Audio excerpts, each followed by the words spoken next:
Salut, on continue donc cette série d'unboxing. Aujourd'hui on va faire un double parce que ici on a juste un petit quelque chose que je tenais à vous montrer pour rappeler à ceux qui ont des scorpions qu'il est possible de faire quelque chose pour leur diff. Nous avons ici un abonné qui a acheté un kit de scorpion XXL. Donc il va le monter dans lui-même, parce qu'il a la capacité de le faire, et je vous encourage tous à le faire vous-même, évidemment, si vous avez le temps et les moyens techniques, de monter vos kits, et de préférer acheter RC en kit, parce que si tu la montes, tu sais comment elle est faite à l'intérieur, tu auras peut-être une meilleure idée de ce que tu lui fais subir quand tu es trop brutal sur ta gâchette. Il a commandé en plus une couronne de diff arrière SX027, il me l'a fait parvenir directement ici pour que je puisse le transformer en diff capable d'encaisser jusqu'à 8S sans problème. On a donc ici le diff Sen, on a ici une couronne pioche, et là où ça coince, c'est le diamètre extérieur de ce boîtier. C'est certainement possible avec d'autres diffs évidemment, parce qu'il y a des diffs en plastique d'excellente qualité, Obao, Losi, tout ça, faudrait tester. Moi j'avais testé ça, ça marchait bien, j'étais content, c'est full ferraille, dans un 2 roues motrices ça chauffe plus, toute la puissance passe sur lui, donc j'avais préféré ça. J'aime particulièrement le système à plaquettes, donc je vous rappelle qu'il est impératif que ces plaquettes puissent bouger librement. Il arrive quand tu as mis de la Loctite et serré ici ou autre, ou démontage, remontage, que tu déformes un petit peu le puits de ces vis et ça va presser sur les plaquettes, donc les plaquettes ne coulissent plus librement et ça va faire coincer ton diff. Donc impératif que ces plaquettes là-dedans coulissent proprement. Un petit tournevis. Alors vous inquiétez pas s'il y a du bruit à côté, c'est le nain d'atelier qui est en train d'attaquer les travaux pour agrandir le garage. Tu vois là ça coule, ça coulisse parfaitement bien. On est tranquille. Et ce qu'il va falloir faire, c'est à peu près sur 5 mm, c'est fraiser autour. On passe, c'est vrai, relativement à ras des puits de vis. On va enlever 0,3-0,4 mm pour réussir à le rentrer proprement dedans. Il est impératif que quand tu mets ta couronne dessus, que tu arrives bien à plat. Si tu n'arrives pas assez de matière ou pas assez loin, tu vas bloquer là-dedans, sur la profondeur du champ, et ton diff ne sera pas fermé comme il faut. Donc déjà, la graisse ou l'huile va sortir, tu vas avoir trop de jeu à l'intérieur, tu vas flinguer les dents. Et ensuite, quand tu l'as assemblé, c'est pareil. Chez Sen, il existe donc les joints plus des rondelles alu, ce qui te permettent en fait d'écarter plus ou moins les dents à l'intérieur pour faire le réglage que tu veux. Si tu peux encore choper les anciens diffs avec les noix courtes, tu n'as rien de plus à modifier, tu fais juste ça. Là, ce sont des diffs de Sen Reaper, donc on a des noix plus longues, mais qui ont par contre une gorge qui commence plus tard ici. Alors que les anciennes noix ici ont une gorge qui va plus loin à l'arrière, elles sont plus courtes, et ta gorge va plus loin derrière.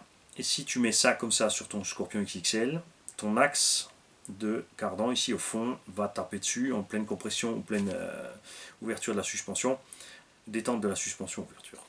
Et tu vas forcément pousser là-dessus, tu vas endommager le diff aussi. C'est ce qui arrive systématiquement chez Aptima avec leurs 2 ans d'études pour fabriquer leur super nouvelle machine. Tu as les cardans qui tapent au fond, ça comprime, ça pousse ici, puisque la noix sort là et tu as le planétaire au bout, tu pousses le planétaire dans les satellites, tu défonces tout. Ça arrive aussi sur le Losi 3XXL.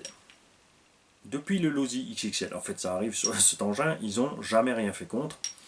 La solution la plus simple est un cardan télescopique, je le répète, mais ils s'obstinent à ne pas écouter, à le faire, et les gens continuent à casser, et ils s'obstinent, du coup, ils continuent à ne pas vendre beaucoup de ces machines, et qui a d'ailleurs, je pense qu'il ne va pas tarder à disparaître du programme, comme souvent chez Losi. Voilà, donc nous on va préparer ça pour tonton tranquillement, quand ça sera prêt. On va lui envoyer, en 2 roues motrices perso, j'aime bien mettre de l'huile fluide, entre 5 et 10 000 à l'arrière, ici c'est quand même des grosses dents, quand c'est bien 1/10, là je mets entre 1000 et 5000, ça dépend vraiment de la taille des dents du différentiel, et le jeu qu'il y a entre les dents. N'oubliez pas, il y a des diffs qu'il faut chimer, c'est-à-dire qu'il faut mettre des cales entre le planétaire et les boîtiers pour ramener le tout ensemble, pour resserrer le jeu. Quand tu fais ça, n'oublie jamais qu'il faut laisser du jeu, parce que sans le jeu, l'huile ou la graisse que tu as mis dedans. C'est égal quel lubrifiant tu utilises, tant que ça lubrifie, c'est bon. Ce lubrifiant ne peut plus passer entre les dents, donc tu n'as pas de lubrification et tu as une montée en température importante si ton jeu est trop serré. Surtout qu'en chauffant, les matériaux se dilatent un peu, donc le jeu diminue quand les diffs commencent à chauffer. Donc ne serrez pas trop, il y en a qui s'obstinent à trop serrer. Et du coup, c'est pas bon du tout. Comme dit, pas de lubrifiant qui passe, augmentation de la température. Si c'est au point où tu as carrément un léger sifflement, là tu sais que tu as calé trop. Beaucoup de gens aussi critiquent des marques comme Traxxas ou Obao ou autres parce qu'on ne peut pas caler les diffs, il n'y a rien à faire.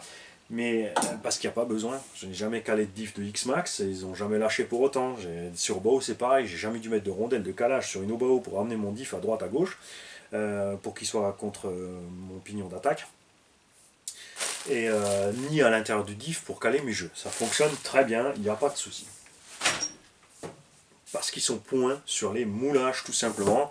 Et après on a des grandes marques comme Lozi et autres où on te dit il faut mettre 2 voire 3 rondelles d'un seul côté. On a essayé plein de truggies d'ailleurs c'est un temps, moi et fripouille de compétition haute bodies, Mugen MBX8, etc. Et 1, 2, 3 rondelles par côté et si tu roules en 6 avec des pneus trop agressifs, dès que tu mets des pneus, nos pneus préférés évidemment en loisir c'est les Badlands pour les truggies, dès que tu mets ces pneus, tu fais systématiquement craquer les diffs, le Serpent c'est pareil. Et donc il faut mettre 1, 2, 3 rondelles d'un côté, une sous le pignon d'attaque pour réussir à caler suffisamment tes dents pour pas que ça saute. C'est dû aussi au fait qu'ils utilisent des petites dents. Là où vous l'avez vu, on a des grosses dents sur la couronne principale. Vous n'avez pas vu, parce qu'on avait le diff pioche en main et pas le Sen, Mani. Voilà. Regarde. Ça, c'est ce que nous, on est en loisir, on a l'habitude d'avoir dans les MT. Sen fait ses grandes dents-là. Obao fait ses grandes dents-là dans le MT, pas dans le SST. Team Magic ont poussé le bouchon à faire ce diff en option pour le buggy. Et il est de série dans les Team Magic 16. Donc, tu vois, quand tu as une grande dent comme ça, qui a une grande profondeur de champ, même s'il y a du jeu dans la cellule, jusqu'à ce qu'elle saute, il faut beaucoup d'efforts, et même si elle saute, elle va pas forcément s'abîmer vite, et ça va pas lui faire trop de mal, il suffit de recaler, t'es reparti, c'est pas un problème. Quand tu as le double de dents, plus petite, moins large, moins profonde, et bien ça saute plus vite, et tu fais vite le tour, sur les dents, au lieu de faire juste clac clac. C'est ce qui fait que les diffs du X-Max sont si solides, ce sont ces dents énormes. C'est pour ça qu'en 1.5 aussi on a des dents absolument énormes. Et évidemment, quand tu as des grandes dents comme ça dans les diffs, tu as une petite démultiplication, une grande démultiplication dans le diff, on va dire. Donc, si admettons ici tu as 30 dents et tu as qu'un pignon de 10, t'es que démultiplié de 1 pour 3. Alors que si tu mets du 40 sur 10, c'est 1 pour 4. Donc tu augmentes ta démultiplication interne au pont, qui se multiplie donc par la démultiplication primaire sur le diff. Quand tu as des grandes dents comme ça nécessite un véhicule en général qui a une boîte de réduction. Dans le CES, ils ne l'ont pas fait, mais ils ont mis une couronne de diff un peu plus grande et un petit pignon moteur. Et c'est ce qui manque définitivement au Arrma Kraton pour emmener les grosses roues sans encombre. Ce sont des grosses, méchantes dents et une meilleure réduction au centre du véhicule. Voilà. Petit point sur le diff. Je souhaite aussi la bienvenue au passage à de nouveaux abonnés qui se sont abonnés et qui ont assez rapidement commenté les vidéos. Et comme souvent, on dit des choses pertinentes. J'ai quelqu'un, on s'est juste mal compris au départ, donc je tiens à m'excuser envers toi, qui m'avait dit ouais, on voudrait moins de blabla technique pour les nuls. Et moi je pensais, j'ai cru au début quand il m'a écrit ça qu'il disait qu'il voulait justement moins de trucs pour les débutants et qu'on parle tout de suite sur des bases plus techniques. Mais c'était la vidéo du Arrma Talion qui part donc à Madagascar. L'abonné est un débutant, donc c'est normal que j'ai expliqué de façon complète pour les débutants. Et lui, ce qu'il m'a dit, c'est non, c'est que cette explication pour les débutants n'est pas encore assez claire pour lui parce qu'il est vraiment débutant, il n'y connaît rien dans le domaine. Et on en est venu à une conclusion très simple parce que c'est quelqu'un d'intelligent à qui on peut communiquer, contrairement à comment il s'appelle, Zinzin, Z2IN. Qui lui est un abonné, enfin c'est pas un abonné, c'est quelqu'un de pas malin du tout. Ça c'est clair, hein. Un Zinzin c'est comme ça, hein. C'est le gars qui te dit ouais je viens de liker toutes tes vidéos parce que t'es trop nul en RC, t'y comprends rien, t'as rien à foutre sur YouTube, arrête ta chaîne YouTube. Lui il a 0 abonnés, 0 vidéo, il est tellement bon mais il montre et il ne partage rien du tout. Donc quelqu'un d'inutile dans le monde de la RC tout simplement. qui dit qu'il faut que je laisse la place aux jeunes, les vieux c'est dépassé, t'es de la merde, casse-toi. Et il croit vraiment que je vais arrêter ma chaîne YouTube parce que lui a dit ça. Bon courage. Par contre, je lui ai dit, tu es bienvenu pour unliker évidemment toutes les vidéos. Il y en a à peu près 3000. Donc va sur toutes les vidéos, unlike toutes les vidéos, ça me fera 3000 vues. Avec l'argent qu'on organise ces 3000 vues, je vais pouvoir acheter un cadeau pour une tombola pour faire un heureux. On va faire un heureux grâce à toi. Comme quoi, c'est ce que je dis, dans tout mal, il y a du bien. Hein, donc on a besoin de benets comme toi aussi pour rendre les gens cool, plus heureux. Et si tu es tellement bon, tu nous donnes tes théories, tu nous expliques ta version des choses. Et voilà, tout le reste ne sert à rien, c'est du blabla. Donc, en revenir à l'abonné à laquelle donc je fais mes excuses pour l'erreur de compréhension, on est à la 5e année de la chaîne. C'est comme si tu déboules sur une série et tu arrives sur la saison 5. Je te parle d'une vraie série, pas un truc, pas vampire machin, un truc muche, et machin pour ados, ou les trucs complètement débiles où tu peux suivre. Je te parle de vraies séries policières ou n'importe quoi, où tu arrives sur la saison 5, et si tu n'as pas vu les autres saisons, tu ne sais pas où tu arrives, tu comprends rien, tu es paumé, tu es au milieu, qui est quoi, qu'est-ce qui fait quoi, il va te falloir un petit moment pour suivre. Surtout s'il parle de termes techniques ou de gens qui ont disparu de la série par rapport aux séries précédentes. Et là c'est pareil. On est à la 5e année, donc si tu veux suivre la chaîne, tu vas sur la page principale de la chaîne et tu catalogues les vidéos de la plus ancienne à la plus récente, pas l'inverse. Et tu commences au début. Je te dis pas de regarder toutes les vidéos, hein, tu scrolles un petit peu, tu check, tu prends celle que tu as envie de prendre. Du coup, tu prendras les choses au départ, tu choperas les petits termes techniques, les habitudes, ou les bonnes ou les mauvaises. Hein. On a peut-être de mauvaises habitudes pour certains termes ou certaines explications, mais tu sauras de quoi on parle.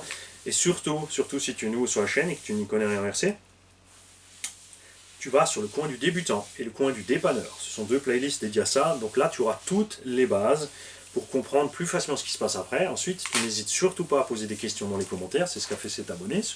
Il a très bien fait, c'est la seule façon de faire. Si tu ne demandes rien, tu ne sauras jamais. Ça, c'est certain. Moi, je ne peux pas tous les ans reprendre, enfin, je ne peux pas reprendre toutes les vidéos en version pour les débutants sans arrêt, parce que ça fait 5 ans sinon que je tournerai en boucle. Donc forcément, on a une petite évolution, de temps en temps on a des petits rappels, je m'efforce d'en faire pour les débutants ou autres. Mais c'est très bien qu'il a signalé que, par exemple, sur cette vidéo, malgré que moi j'ai eu l'impression d'expliquer les choses simplement, lui trouvait ça complexe. Donc c'est très bien aussi, parce que du coup on fera certaines petites piqûres de rappel plus simples, comme on a fait vraiment. C'est vrai que sur le coin du débutant version 1, j'ai vraiment fait gaffe à utiliser des termes simples pour que tout le monde puisse suivre. Et on va de temps en temps faire des rappels vers ces petites choses-là, et on mettra aussi peut-être des rappels vers ces versions de vidéos-là. C'est filmé à l'ancienne, le son n'est pas terrible, l'image n'est pas terrible, mais l'explication reste, moi je trouve sympathique. Je dis pas forcément que c'est toujours la bonne. Je suis pas le meilleur en RC, je prétends pas l'être, c'est ça la différence. Par contre, c'est ce que j'ai dit à Zinzin, nous ici on est là pour partager, se marrer. Donc si tu ne sais pas communiquer, si tu ne sais pas partager, si tu ne sais pas te marrer, tu peux y aller. Et si tu n'y vas pas de toi-même, on t'éjecte. Parce que tu déranges. Quand tu es stupide, tu déranges. Quand tu es stupide et méchant. On va dire comme ça. Parce qu'il n'y a vraiment aucun intérêt aux commentaires que cette personne a fait sur la chaîne. Ça a même fini par être bloqué par YouTube eux-mêmes. Parce qu'il y avait des termes pas corrects. Donc il a dégagé. C'est souvent comme ça en fait. Hein, quand il y a des gens qui t'attaquent et que tu leur réponds de façon pragmatique et intelligente, ou que tu les titilles un petit peu, boum, ils éclatent, ils déraillent, ils t'insultent et voilà. T'as perdu. Salut.